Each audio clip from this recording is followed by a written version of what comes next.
Yun, no?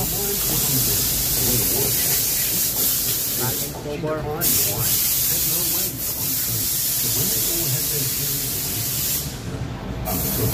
Nagawa natin ngayon mga guys.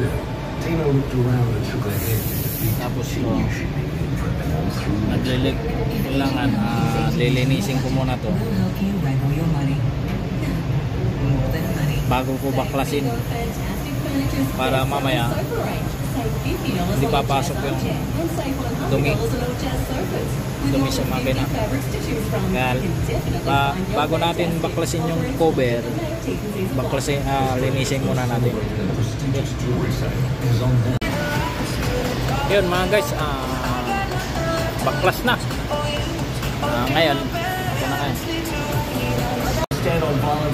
Yun mga guys, napakalinis na. Hindi na natin isalpak yung kanyang timing cover. Okay.